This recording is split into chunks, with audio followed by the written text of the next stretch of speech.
Écoute-moi très bien. Si tu ne le savais pas encore, le Seigneur fait de toi un Dieu pour tes ennemis. Le Seigneur te fait Dieu pour tes ennemis. Le Seigneur te fait Dieu pour tes ennemis.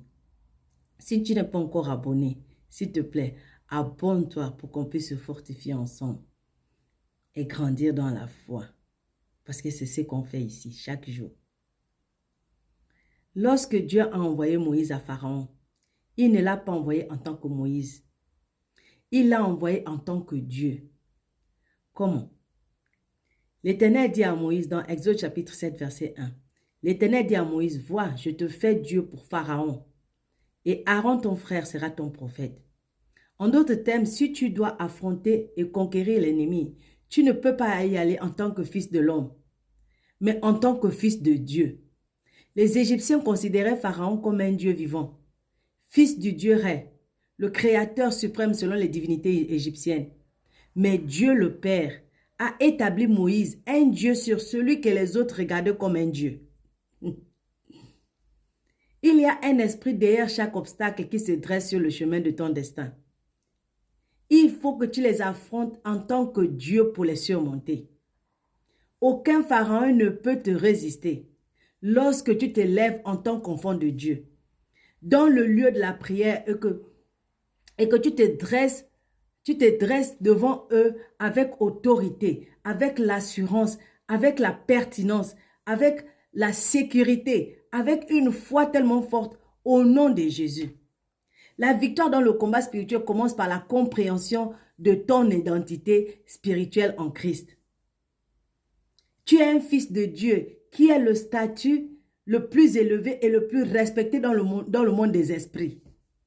Aujourd'hui, beaucoup d'entre nous, nous n'avons pas encore saisi l'importance de notre filiation, de notre relation avec Dieu.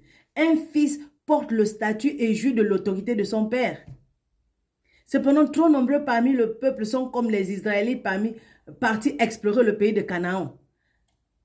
Et Nombre chapitre 13, verset 31 à 33 nous dit, « Mais les hommes qui l'avaient accompagné disaient, « Nous ne sommes pas en mesure d'attaquer ce peuple, car il est plus fort que nous. » Puis ils se mirent à décrire le pays qu'ils avaient exploré devant les Israélites en disant, « Le pays que nous avons parcouru et exploré est une terre qui consume ses habitants. Quant à la population que nous y avons vue, ce sont tous des gens très grands. Nous y avons même vu des géants, des descendants d'Anak, de cette race de géants.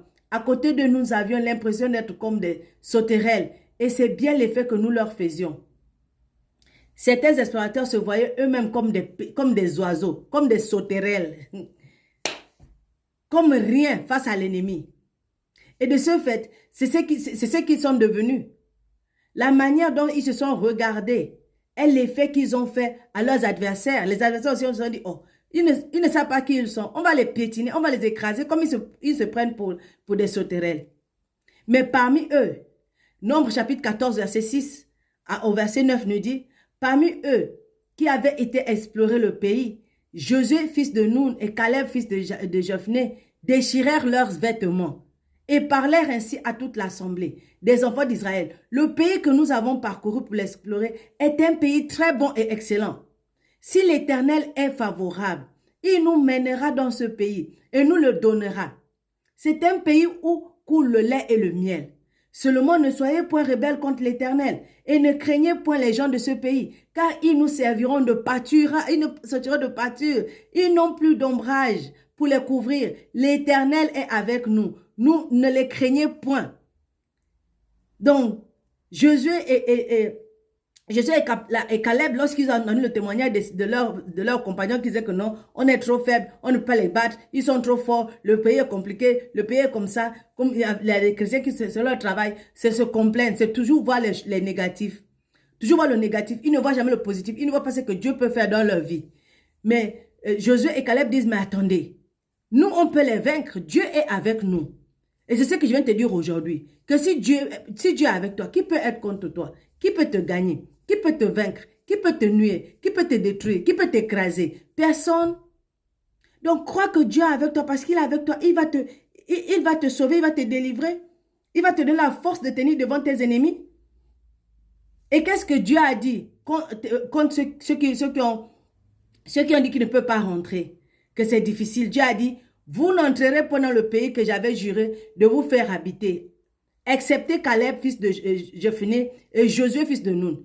Fils de Nun et Caleb, fils de Jephné, restèrent seuls vivants. Ils sont restés parmi tous ceux qu'on avait envoyés en espionnage. Ce sont les deux-là qui sont restés. Pourquoi? Parce qu'ils ont fait entièrement confiance à Dieu. Ils ont fait entièrement confiance à Dieu.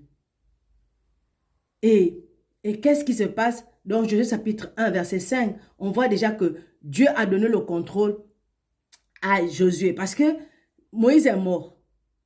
Moïse, quand il a entendu le témoignage de ces gens-là, il a cru. Il a cru que ce serait difficile. Il a cru qu'ils ne vont jamais gagner. Il a cru qu'ils ne vont jamais réussir. C'est à cause de ça qu'il a désobéi. Et c'est à cause de ça, lui aussi n'est pas rentré dans la terre promise. Et là, Dieu dit à Josué, dans Josué chapitre 1, verset 5, à partir du verset 5, « Nul ne tiendra devant toi tant que tu vivras. Toi, tant que tu es un enfant de Dieu, tant que tu vivras, personne ne tiendra devant toi. Je serai avec toi, du Dieu, comme j'étais avec Moïse. Je ne te délaisserai point, je ne t'abandonnerai jamais. » Dieu te dit, fortifie-toi et prends courage, car c'est toi qui mettras ce peuple en possession du pays que j'ai juré à leur père de leur donner. Fortifie-toi seulement et aie bon courage en agissant fidèlement selon la loi que Moïse, mon serviteur, t'a prescrite. Ne t'en détourne ni à droite ni à gauche, afin de réussir dans tout ce que tu entreprendras. Donc si tu prends la parole de Dieu comme la source de ta vie, comme la source de ta force, comme la source de ton énergie, comme la source de ta joie, comme la source de ta confiance absolue en Dieu, Dieu dit que tu réussiras dans tout ce que tu feras. Verset 8 dit que ce livre de la loi ne s'éloigne pas de ta bouche. Médite-le jour et nuit pour agir fidèlement selon tout ce qui est écrit. Car c'est alors que tu auras du succès dans tes entreprises. C'est alors que tu réussiras. Si tu ne réussis pas encore, si tu n'as pas encore le succès dans tes entreprises, c'est que tu es en train de faire quelque chose qui ne marche pas. C'est que tu es en train de suivre tes propres forces. Tu es en train de suivre ta propre intelligence. Tu es en train de suivre ce que toi-même tu connais. Mais si tu mets ta confiance à Dieu, si tu sais que parce que Dieu est avec toi, rien ne va te nuire, rien ne va te détruire et rien ne te sera impossible, tu vas réussir dans tout ce que tu fais. Verset 9 dit, ne t'ai-je pas donné cet ordre, fortifie-toi et prends courage, ne t'effraie point et ne t'épouvante point, car l'Éternel ton Dieu est avec toi dans tout ce que tu entreprendras. Donc mon frère, ma soeur, dans tout ce que tu entreprendras, sache que Dieu est avec toi. Et parce que Dieu est avec toi, l'ennemi ne peut pas te vaincre. L'ennemi ne peut pas te détruire. Il ne peut rien te faire. Tu es Dieu sur toutes les situations qui sont autour de toi. Pourquoi? Parce que celui qui est en toi est beaucoup plus fort que celui qui est dans le monde. Et pourquoi? Parce que tu es une lumière, tu es une boule de feu dans le monde spirituel. Tu es une boule de feu, tu es la gloire de Dieu. C'est pourquoi la parole de Dieu dit que tu es lumière. Et parce que tu es lumière, on ne peut pas cacher la lumière. On ne peut pas te cacher parce que tu es une boule de feu. Crois que tu es un Dieu pour tes ennemis. Ils ne peuvent rien te faire. Ils ne pourront jamais rien te faire. Peu importe ce qu'ils te disent, peu importe ce qu'ils font, peu importe ce que tu vois, peu importe ce qu'ils te montrent, ça ne servira à rien. Ça ne t'abattra jamais si tu restes ferme dans la foi en Dieu, que Dieu est capable de te délivrer, Dieu est capable de pouvoir, Dieu est capable de te restaurer, Dieu est capable de te donner tout ce dont tu as besoin. Alors reste dans la foi et reste dans cette certitude que tu ne vas jamais échouer.